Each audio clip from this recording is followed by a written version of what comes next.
Hi, I'm Carl Jarvis and welcome to another Let's Talk Marketing for Manufacturers, where today we're here in Smethwick and I'm going to be talking to Melvin Wingfield, who's the Director of A&M EDM. And we're going to be talking to him about some of the successes he's had with his marketing, how he did it, and any lessons that you could learn from what he's experienced that you could apply in your business. So let's go and have a chat with Melvin now. Welcome to Let's Talk Marketing for Manufacturers, Melvin. Tell me, what do you make here at A&M EDM and what's your role in the business? Well, I'll start with the second question first, if you don't mind, Carl. Okay. I'm a director of the company, and my main function is everything that's non-engineering. So all the admin of the company, payroll, HR, marketing, all things that one wouldn't actually associate dedicated to engineering. What do we make? We're a subcontract. We started as a subcontract wire erosion shop. So in 2002, we were purely EDM, wire erosion, spark erosion, sinkhole, die sinking subcontractor. But since then, through various market forces, we've evolved. We've evolved into what one would see as a more typical precision engineering company, albeit one where wire erosion and EDM is still a fundamental part of it. But the facility that you're in today is a £5 million investment on our behalf that doesn't have a single EDM machine in it. That's on our other site. But what do? We provide solutions for other businesses. When was it you started? 2002, October 2002. Yeah, excellent. So, what we want to talk about today then, Melvin, is just your journey of how you've adopted marketing within the business, what your thoughts and beliefs are about that, and obviously just so we can convey some great ideas and some great marketing secrets and successes to the people that are listening. So, tell me about your journey about marketing. Where did it begin, and what were some of your core beliefs back then, in the early days of marketing? Well, when we started in 2002, we focused solely on engineering because that's what we knew. Again, the things that we didn't know, if we had have known that we didn't know them, I'm not sure we'd have started because there's far too much that you don't know. When you start, you're engineers, and you think by being good engineers, you'll have a product that the world naturally wants to beat a path to your door for. Experience has taught us slightly differently. We were fortunate in that when we started, our core market was one that had a demand that we could service in EDM. But due to downturns in the wider economy, it quickly became apparent that we needed to move, but we didn't know where we needed to move to or how to move. We started to provide other services, but we didn't tell the world about these other services. These were like, you've used the word already, secrets. What are the secrets? One of our secrets was not to tell anybody what we did. And then we wondered why our sales didn't increase. We couldn't understand, and I know it's so obvious at this side of the journey what we should have done, but back then we were engineers. We understood engineering. We didn't think laterally about marketing, about other things that we needed to do. So our first foray into marketing, we took a very traditional approach, and we took an advert in a trade journal. It was a specific industry. It was the rail industry. And after 2 years of using all the available funds that we got, because we weren't sophisticated enough to call it a budget, and we didn't think about a marketing budget and a strategic approach. We just thought, let's put an advert in a trade journal and let's see where we get. Well, we got nowhere. That's exactly where we got. We had a terse conversation with the account exec from the advertising agency for the rail journal after 2 years about the benefits and the utility of us advertising in there. So we realised we had to do something else. And we realised we had to be creative and a little bit more strategic. And I think that's where really our journey started. So what sort of like lessons did you learn then that sort of, perhaps steered you in a new direction in terms of? Failures are great. Yeah. I think you learn more great from learner. setbacks Yeah, great than you learner. do from successes. It would be nice to learn from successes, but I think you just take those in your step, your stride. The setbacks, as an SME, every pound is precious. Yes. We haven't got a huge budget for marketing, so if we're not getting a return on our investment, we need to analyse and question why. But again, we've got a slight problem there in that our capacity is in our ability to engineer, not our ability to market, not our ability to do administration. That's true. So we looked at why we weren't successful, but perhaps not fully understanding where we'd gone wrong. And I think it was just the tried and trusted, let's use a trade journal, in the hope that somebody will turn over the page and see an advert and think, why don't we give these chaps a try? Yes. You can be the champions of the world, but if people don't know you're the champions of the world, it's pointless. Yeah. And it's not, I'd like to that message think, isn't going to get out, is it? but Yeah. I'd like to think we're very good engineers, very good engineers, and that's a strength that we've got. But how do you convince the world that you're very, or the part of the world that you're interested in? Yeah, I'll say that particular focus of that market, the market that you want to reach. How do you convince them that you're good engineers? Now, I think a very simplistic approach is word of mouth. I think that's the best recommendation anyone can hope for. It's the best form of advertising anyone can hope for. But if your customers are not networked, your individual network stops with that customer. So networking is important. But again, when every pound is crucial, time spent networking might appear in the short term as wasted time, but it's vital. It is incredibly important, not because you hope to curry favour with an individual, but at some point that company might need a service, and they think, I know we can provide that service. Yes. And it isn't just enough to get out there and network. You have to have a story to tell. So it is fundamentally important that you are good at what you're good at, and then the rest you can tell and you can learn if you're lucky, if you've got the time. Yeah. So networking we were aware that networking was important, but there was a reluctance within the business for anyone to take it on. I was reluctant because my background isn't as an engineer. Yes. So I didn't want to get caught in a situation where somebody asked me specifically about engineering and I couldn't answer because my background isn't engineering. Now, the person that is the engineer, the MD, wasn't comfortable networking. He wasn't comfortable in that environment.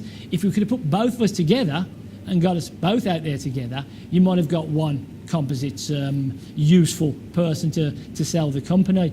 And so we reached this sort of impasse where we couldn't get our message out because people were reluctant to do it.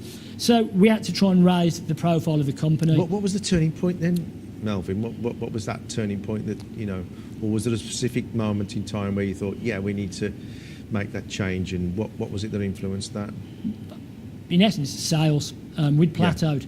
We'd reached a ceiling that we couldn't understand why we couldn't break through. I mean, amongst ourselves, we were convinced that as engineers, we were the equal of anybody else. Yes. So you really believed in yourself. Oh, there's an innate faith, not based on anything other than empirical evidence. The product that we produce is fit for purpose, time after time after time. Yes. They're complex, sophisticated, bespoke engineered parts. We're not a pressings company. We don't make blanks. We produce sophisticated engineering solutions for specific markets. Yes. Some of the most highly sophisticated markets going, F1, the medical industry, the automotive industry, aerospace, I could go on. There's a whole range of industries that we supply. Yes. But we got no further than our initial contact within those industries. So it was a source of frustration that we had a presence in all of those industries, yes. but we hadn't got a depth of presence. Oh, it was almost just a surface presence. So how did we convey our message that the peers of the people that we wanted to reach were actually using us? And that, again, in itself is slightly difficult in that many of the products that we produce and many of our customers we've signed non-disclosure agreements with. Oh, right, okay. So you couldn't really tell anybody what you were doing. Well, the nicest pictures we've got of the company in terms of the products are the ones that we can't show the world because course, yeah. Our customers have got intellectual property in that, of course, and yeah. they don't want their rivals to know where they're sourcing their intellectual property or where they're sharing their intellectual property. Yeah. So that was a source of some frustration to us. So we'd plateaued in terms of sales. We'd plateaued, and it was we wanted to push on to this next level, specifically because we'd invested this huge amount of money in the facility that you're sat in. Yeah, of course, yeah. We couldn't go along with the sales that we got. We had to see a return on our investment. Now, some of our strategic decision making would leave a little bit to the imagination if one were to read a textbook, because we have not done things traditionally in a strategic way that textbooks tells you ought. But again, in 15 years, the model that we've got has served us well. Yes. On some aspects. So on the engineering side and in the investment side, the model that we've got has served us well.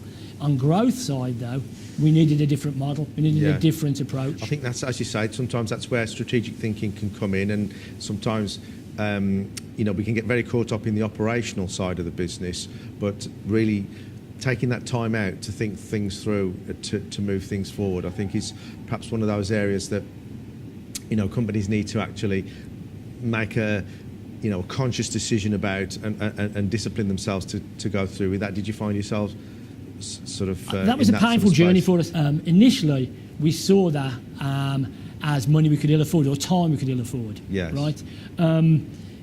In retrospect, it was one of the better things we did, making that space, making that time, and focusing on how we could grow the business outside of the business. It wasn't enough, as I said, to be very good engineers. We needed to convey that message to a wider market. Traditional routes we'd used, trade journals, hadn't worked for us. We needed to find another way, and we needed to invest some time and some resources in that.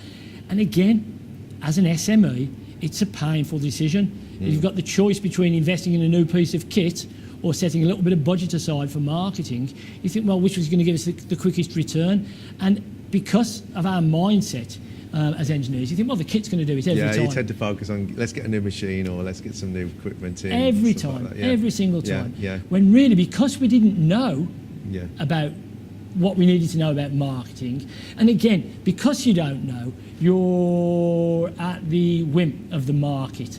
So we get people phone up that can only describe as snake oil salespeople. Yes. And they tell us that this is the route that we need to go. Yeah, this is the holy grail. This is going to get you to... And because you don't know, you do a little bit of market research yourself. Yes. But you think, well, that sounds a plausible solution. Let's go down that route. Yeah. Only to find that's a blind alley. Yeah. Because I always say you don't quite know the right questions to ask, do you, in terms of... And that's the most frustrating. Yeah.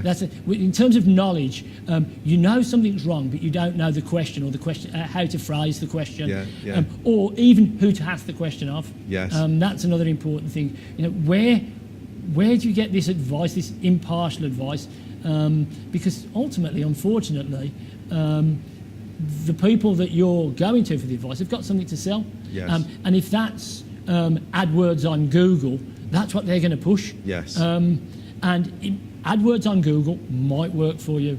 One of the things I've always struggled with is when people phone up and tell me that they can get our web page to #1 on Google. If they're selling that service to me, they're selling that service to our rivals. If we all pay for that service, we're going to have the status quo, but we're all going to be out of pocket. Yes. So it's knowing, as you've rightfully said, what questions to ask and of whom to ask them of. Yeah. That's another really... Trust. I think trust is fundamental in any part of business, but who can we trust for this advice? I think sometimes one of the things I always used to say as well is, a company will contact you and say, oh, we can get you to the top of Google. And, one of the first questions I would then always ask is, for what keywords exactly? Because all of a sudden then it's like, oh, for what keywords? Well, it depends what you want trying to do. Yeah. And it depends what you're trying to do at a strategic level, because again, that's back to an operational level. We can get to the top of Google but if it's inappropriate for the types of clients you're trying to attract. What are you trying to do as a business?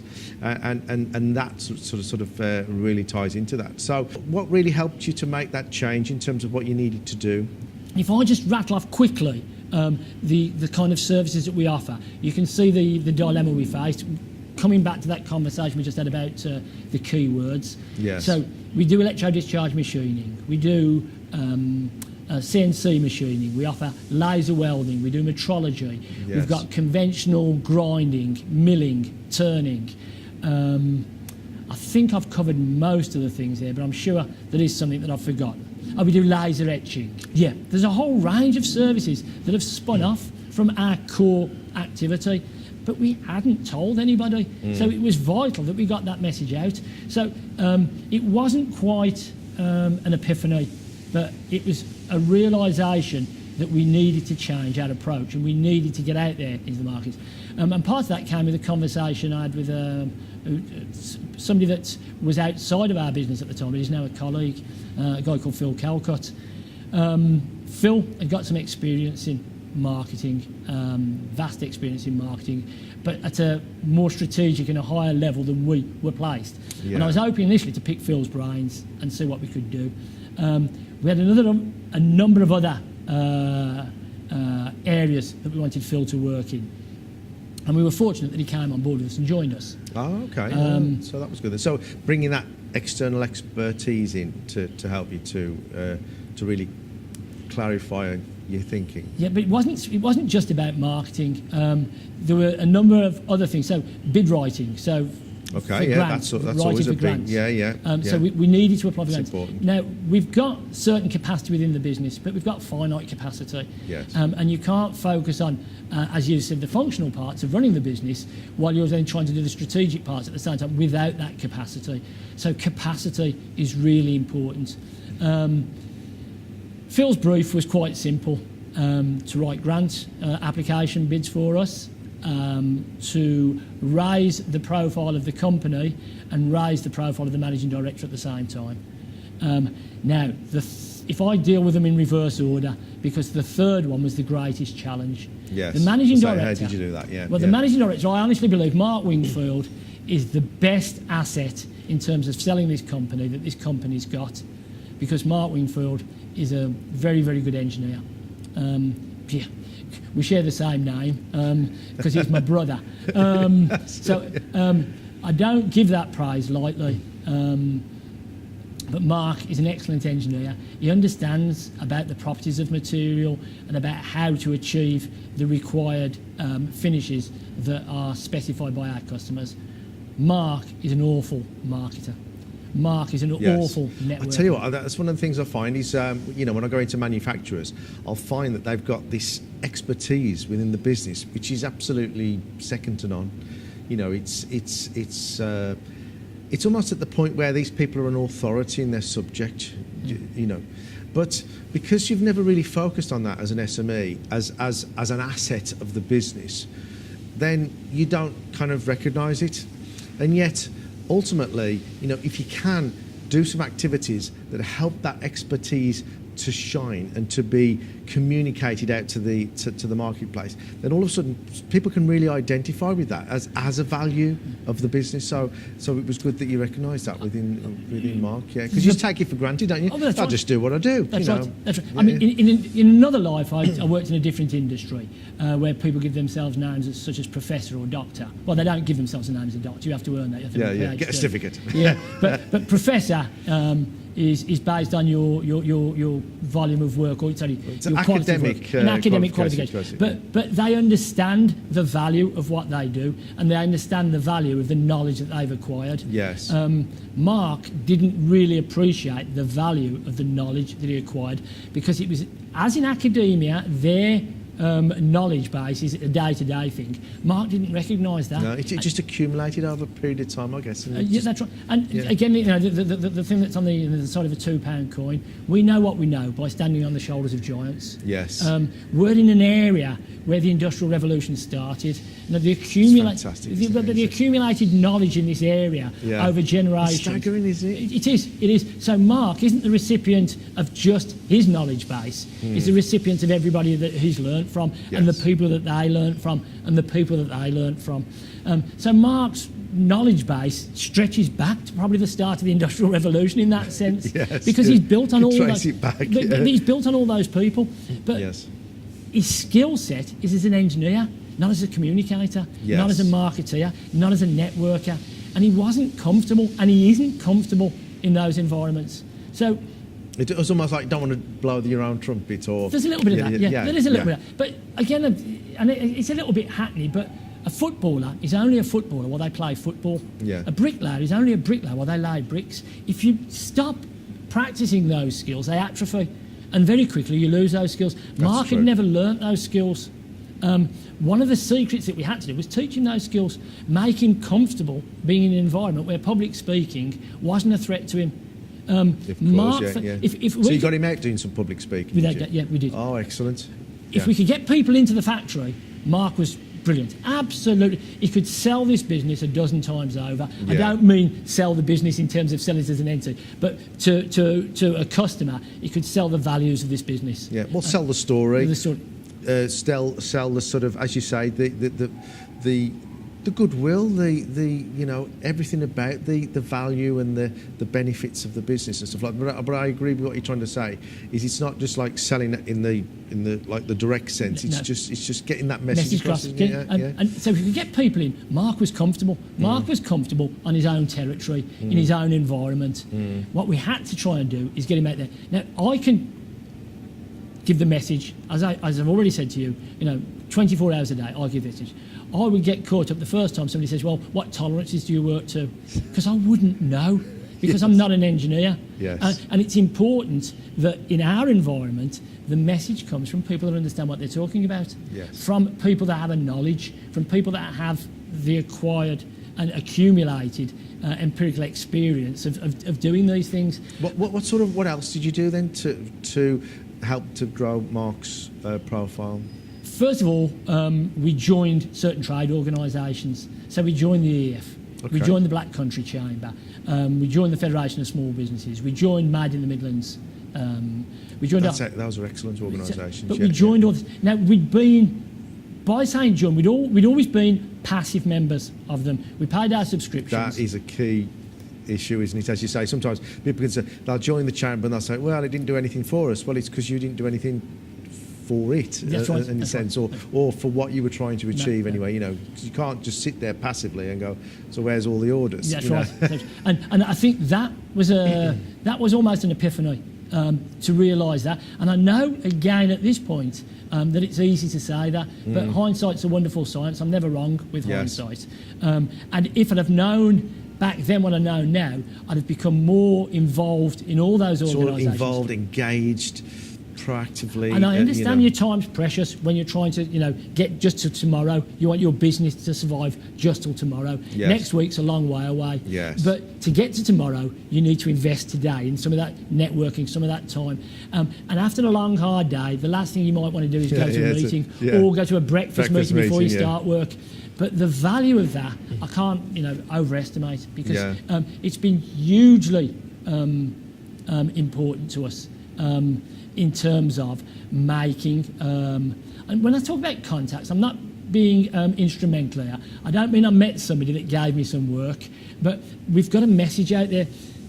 Sometimes, and in a more meritocratic world, perception and reality be exactly the same things, but sometimes perception outstrips reality. It does. And the perception of a company being something is created by the work that you do in marketing. We're fortunate, and I use the word fortunate hesitatingly, because I don't think we are fortunate in that sense, but we have got our perception and our reality, I'd like to think, match each other. The story that we're trying to get across is backed up by what we can do. Right? Otherwise, we get found out quite quickly. Right? So, but it wasn't enough that, as I keep on saying, that I thought we were good at what we did. We need to get that message across, and that was the start of the journey, being actively involved in the organisations that we paid money to. And who influenced you to go out and join these organisations, or become more? Was it Phil in terms of? There was a little bit of that, but I think we'd made a decision that we had to be active in-house. It was just, I think Phil's the importance of Phil was that sometimes you're a prophet in your own time, in your own land, that's not appreciated. And Mark's a little bit like that with people around him. We can tell him a message, and because he hears it every day, he doesn't believe us. Somebody else can tell him that same message, and because it comes from slightly left of centre or something, think, Mark, that's a good idea, let's do that.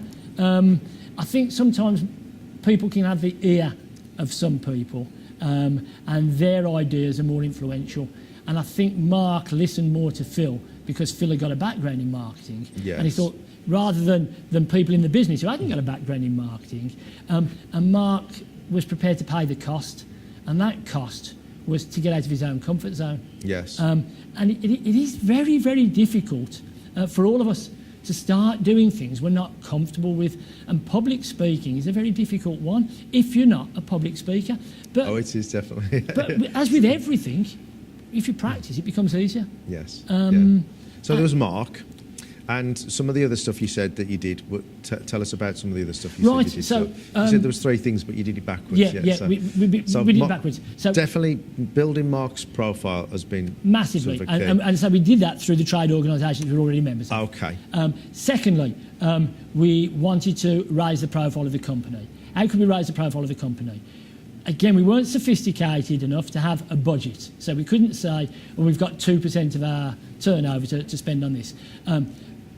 If you want, I'm quite parsimonious in lots of things. I think mean is the word that really describes me.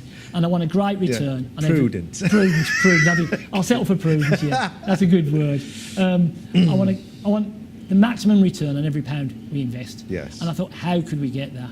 And in discussion with Phil, we decided to apply for trade awards. Initially, the Express and Star SME of the Year and Excellence in Manufacturing Champion. Yeah. Then we grew out of that.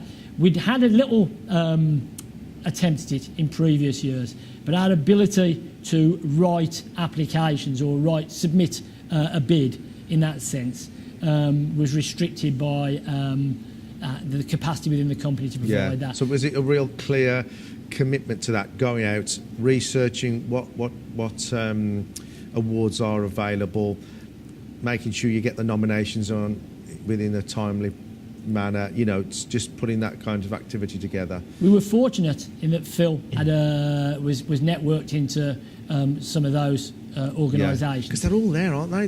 They're all there to... The Express and Star goes every year. I think it's in its 18th iteration this year or whatever it is. Yeah. Initially, I think our approach was a broad brush approach. We just thought, let's throw out as many awards as we can. And in all honesty, the first application was written. The second, third, fourth, fifth were plagiarised from the first. Yes, of course. The cost. You almost like get a template together, don't Yep. you? And then you can just almost, Yep. with a few tweaks. So the cost is all up front. Yes. Every application after that. That's not to diminish what work has to be done to tweak it or anything like that. No, of course. But the cost is all front loaded on that. The benefits, the external benefits, come later in repeat and multiple applications to other different awards. Different awards, yeah. So initially, we went with the Express and Star because theirs seemed fairly high profile, and we followed that up with one for the Chamber.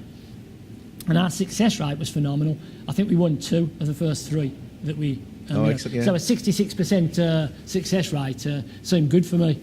And what year was that? When did you get your first 2016. one? Okay, so fairly recently. Fairly recently, yeah, 2016.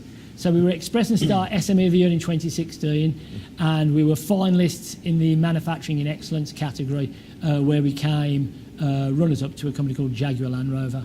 Okay, nice company. I don't know if I'm surprised you've heard of them, actually. I believe they do a little bit over the Wolverhampton area. That's the one, that's the one. But we followed that up with an application to the Black Country Chamber for Manufacturing Excellence, which we won. Excellent. Which was, and we thought, well, this is easy. We keep on. There were others where we got to fight. Our aim was, egotistically, it's nice to win. But our aim was to be shortlisted as finalists, because the externalities of that was the publicity. and that was what was important. First of all, it's huge, isn't it? The publicity that you can get from that, yeah. Massive. And as you say, it's almost like it's carried out by these organisations. They want to promote the fact and all the rest of it. So I think it's just right, piggybacking off their activities. We were free riding on the back of them. The Express and Star, for being a finalist there, we got untold coverage. But if you analyse it slightly more structurally, the Express and Star was a really prestigious award for us to win. Yes. And I was really proud of the company's achievements in winning the award and being finalists 2 years running in manufacturing in excellence. We came second the following year to another company, and I'm sorry at this stage I've forgotten who that was. Okay. And I think I hid my disappointment in drink that night. And, I've just forgotten who it was. But we realised that however prestigious the Express and Star was, it might not quite be the target audience that we wanted. Yes. So we thought about what we did. We're members of the EEF, the Engineering Employers Federation. We're members of that. They're our peers. They're the people that we want to get. So we made an application, submitted a bid to the EEF, and we became Midlands regional winner. At the same time, we had 2 apprentices that made the regional final as apprentices of the year for the EEF. And off we trotted down to Northampton to the awards ceremony. Yes. And we won. We won the manufacturing champion one and got to the EEF finals against all the other EEF regions down at in London last February. Fabulous. Yeah. A real coup, I thought, because it spoke to the audience that we wanted to speak to. Yes. The Express and Star and the Black Country Chamber were really important to us because they allowed us to get out there in the market and find out what we needed to do. The EF one spoke to our peers. Yes. And it spoke to the market that we want to supply, that we want to attract. As you say, I think that was an important point as well, is thinking through that target market, isn't saying who do we want to get exposure to? Because sometimes they say, oh, we just want to get exposure. Well, that's all fine and good. But if it's not to your ideal, target market, then it's kind of it's not getting the impact that you'd really want. But as you say, to a certain extent as well, the thing to learn is you go through those stages. So go a bit more local first, and then perhaps regional, and then national, and so you don't try and run before you can walk. I think that's a good analogy, because if we'd have gone straight for the EF one and been unsuccessful, I'm not sure we would have gone back, because again, you're dealing with individuals, so there are sceptics within the company, not necessarily that want to see you fail, but they might say, "Well, told you so, that wasn't a good route." Absolutely, So there are those small battles that you have to win. Obstacles. And people don't put it there, and they might not say it directly to you, but it's bubbling under. So it is important to justify your approach, because again, you've got this small budget, and everybody wants that budget because they want to spend it on a new machine, another employee, painting this or doing that. Yes. So you've got to show some success. How you measure success now? That's a tough one, isn't it? I think that perhaps that's one of the difficulties in marketing, is there's that sense of it's difficult to just define and say exactly what the. Well, I know with electronic marketing, there are all sorts of analytics that you can get back, and you can break the market down. So with your Twitter feed or your Facebook page or whatever that, you can be slightly more analytical about what you've got. With the kind of marketing approach we've tried, that wasn't available to us. It was, and I'm sure it's the story of charlatans all over history. It was a gut feeling. But we had to do something to raise the company's profile. Again, the first time that we met, the introduction that was given to me included a line that they thought we were part of the editorial board of one of the newspapers, the local newspapers, because of our presence. There's so much exposure now. In the business pages, I don't want to be on the news pages unless we've got a massive takeover of somebody. I want to be on the business pages as a company that's pointed to as an exemplar of success. Because I want to convince other people that we're trying to sell to, that are likely to read the business pages, that we ought to go there. That's who we need to treat. These people have got the answer that we need. They can provide the solution that we want. So that was the second strand, getting out there, getting in the market, raising the company's profile. It was a very strategic approach. And the cost to us, Phil's cost was a cost, obviously. Yes, an investment. An investment, yeah.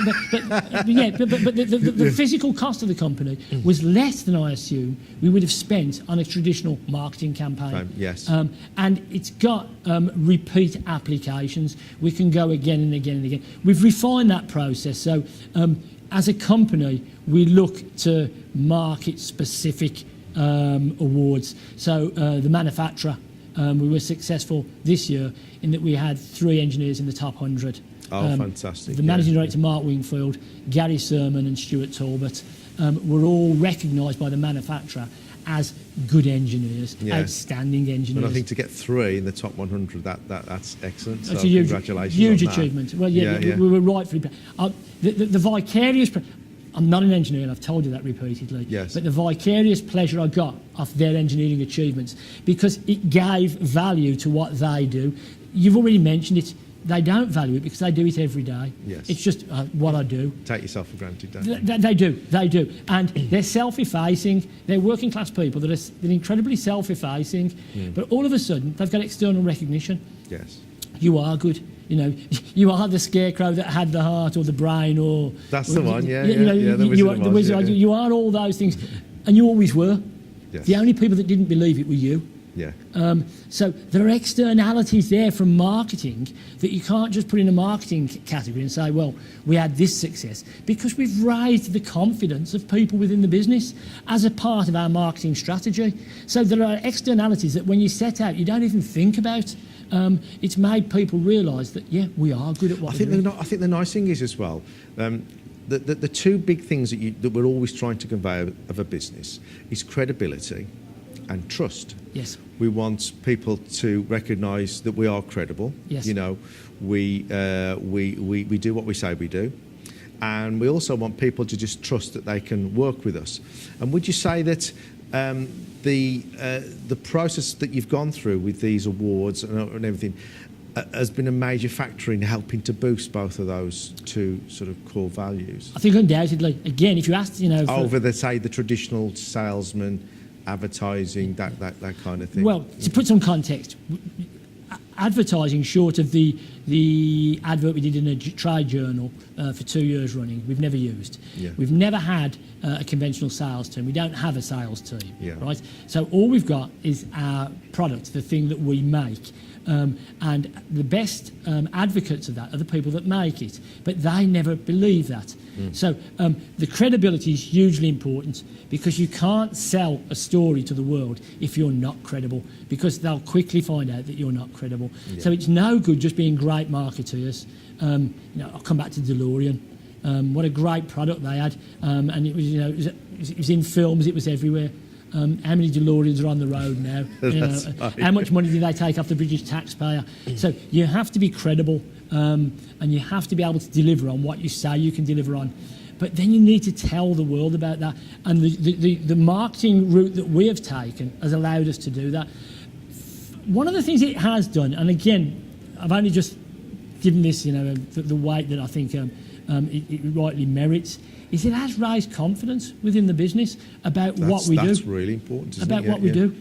What we do is good. There's that external recognition all of a sudden starts to make you think, perhaps we are good. Yeah. Again, I think there can be a tendency of you to think, well, the grass is always greener somewhere else, and people are always better than somewhere else. They're not better. They might be as good as us, and they might know little different things to us, but in your niche, you're amongst. We've got 3 in the top 100 engineers this year, as recognised by an external body. It's an important message to drive. I couldn't pay for that message for the workforce. It's almost priceless, isn't it? You can't buy it. So. I couldn't. Yeah. There's nothing I could do that would convince the workforce that they're amongst the best in the country. This external body's done that for me. There was a small cost to us, a small investment, and that investment was finding the right people to support our approach. We were fortunate with Phil Calcutt. Yeah. So what I want you to do now, I want you to talk about What do you see some as the biggest challenges that manufacturing SMEs are facing now from a marketing perspective, and what would your advice be to them? Sort of. Well, it all depends where you are in the journey. Yeah. The challenges to us now. If somebody's starting out. Somebody starting out, confidence, belief. Yeah. You've got something to sell. It's no good you knowing that if you can't transmit that to other people. Yes. There are conventional means. You need to find out what works for you. I'm a firm believer, I'm a massive believer in the role. I'm bound to say this, it's a tendentious argument from me. I'm bound to say the journey that we've taken is the right one. That isn't my argument. There are multiple routes that you can take. What I am saying is the one that we've taken has been the right one for us. Yes. Right? Yes. We dipped our toe in the market at various things. And we realised that the main thing that we needed to do was raise the profile of the two most important things in the business. One, the managing director who could sell this business as a thing to be, as a solution for your problem, as an engineering solution to your problem. And then the other was the business itself. We needed to raise the profile of that. And the journey that we've taken, I think, has been the correct one. It has involved an investment of our time. It has involved getting out of our comfort zone, going and speaking at public meetings.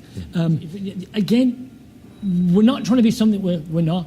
When I've gone out and given presentations, it's a bit like the Ron Seal advert. You get what it says on the tin. Yes. I'm from this area. There are no airs and graces. I'm a working class man, and I have a story to tell. Yeah. My story, the story of A&M, is as valid as anybody else's story. That's good. What I need to believe is that my voice is as important as other people's to be heard. Yes. If I'd have sat in A&M's factory and just bemoaned the fact that nobody hears my voice because I'm not prepared to share it, then that's my fault, not the market's fault. Yes. So the advice I'd give to anybody else that's setting out on this journey is get out there. Yes. Network. Yes. Think about what your message is. Think about how you can it's not just enough, as we found out early on, just to hit whatever market. Think about who you want to attract. Is it the buyer at XYZ? Is it this segment of the industry? Think about how you can approach them. Think about the value of recognition from your peers. Think about what that's worth. Think about how much that instills credibility into what you're trying to do. Absolutely. And it's hugely important to us that our peers recognise the manufacturer with 3 of the top 100 engineers this year, the EEF, the Black Country Chamber, the Express and Star. And if I'm honest, I've done those in the order of the importance. The manufacturer and the EEF were important to us because they're our peers. Yes. If I could save people time, I'd say concentrate on your peers, concentrate on people that you really want to influence. The Express and Star was a lovely, lovely award, and I'm incredibly proud of what we've done. But the fact that somebody in Bilston knows that we're the Express and Star SME of the Year that isn't in engineering is of no consequence to me. Yes, that's back to the target market again, isn't it? It's hugely important. If you've got restricted funds, limited limited time, think about your market. Think about who you want to sell to. Yes. And if it is e-commerce, get an internet presence. Get a bloody good internet presence because that's the main vehicle, right? But if it's specific segments and niches of the market, target them. How you target them is a little bit more difficult. It's a little bit more strategic. You can't just simply walk up and knock on the door and say, we're A&M and we've got the best product in the world, because they're busy people. They're inundated with people like us. You have to stand out. So it's like an indirect way of being able to get. And that's the way I think you do it, because until that's been your real key to success. I think it has. I think in exposing the business and the engineers out to the. And until you've reached that level, people aren't going to open the doors. But once you've reached that level, people open doors for you. And the key is getting yourself. The credibility and the reputation and the perception, which has to be real, of being excellent in your field, out there. Great. Well, I'd like to thank you, Melvin. There's been some excellent insights in there. I think hopefully, we've learned some really good stuff about what you're doing, how that can be conveyed and utilised by other SME manufacturers. And I just want to sort of like give you a copy of my book, which is called Marketing for Manufacturers. Basically what this is about, it covers as well about the strategic side of marketing and what manufacturers should be thinking about. So I'll give you a copy of that. Carl, thank you very much. That's really kind. And I've had a real pleasure. It's been really it's been so good to spend some time with you. To talk about what we've done. All right, that's great. And it's actually focused me on and the business on what we need to do next, because sometimes you don't get this space to reflect on what you've done. Yes. And this conversation has allowed me to reflect on what we've done. Thank you. So thank you very much. Okay, I'd like to thank Melvin Wingfield today at A&M EDM for his time. He shared some excellent marketing secrets with us today, so I'm hoping that you've picked up some good tips and some good ideas that you can implement in your business. Interesting, we're in his metrology lab here, which is an excellent facility. And ironically, we're talking about raising standards in marketing. What better place to be than in a metrology room? If there's any more information you'd like to pick up and some ideas, you can go to my book, Marketing for Manufacturers. You can get a copy of that on Amazon. And until we meet again.